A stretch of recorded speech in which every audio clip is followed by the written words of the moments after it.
That's right, Lauren. I've been in the community. I talked with people who said, I would like to see more officers in my neighborhood. They would like to see a beefed up police patrol, but how do we find the balance? How do we find that middle ground to make sure those communities of color are not over policed? What we're watching from this newly obtained surveillance video started with what Raleigh police identified as proactive patrolling.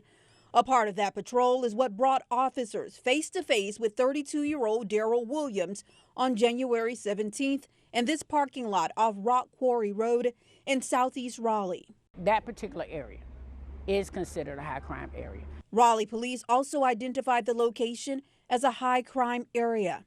Diana Powell is the executive director of Justice Serve NC and a community activist in Raleigh.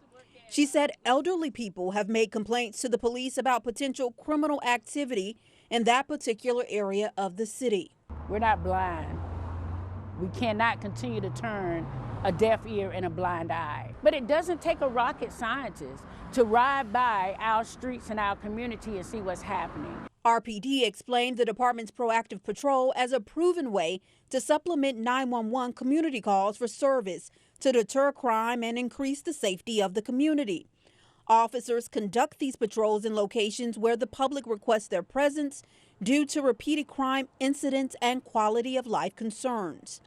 It's an approach to deter crime, but in this case, a man died in police custody, and the approach doesn't clearly explain why officers approached Williams' parked car in the first place. Proactive patrolling is nothing more than racial profiling of marginalized communities. Kerwin Pittman, who is also a social justice activist in North Carolina, describes RPD's proactive patrol as the next version of stop and frisk, a controversial policing practice that some law enforcement agencies considered a crime prevention tool.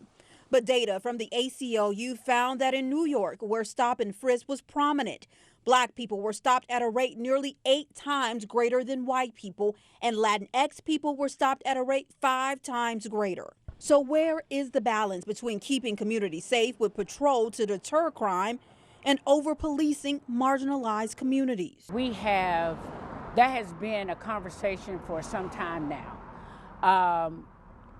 But I think about that often. You can't have it both ways, but we just got to find the middle ground.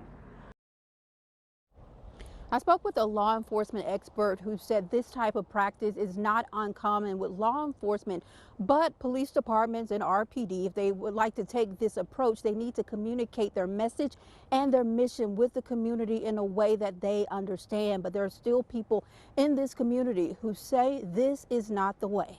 In Raleigh, I'm Jamise Price, ABC 11 Eyewitness News. Yeah, the optics and the messaging both matter here. Jamise, thank you.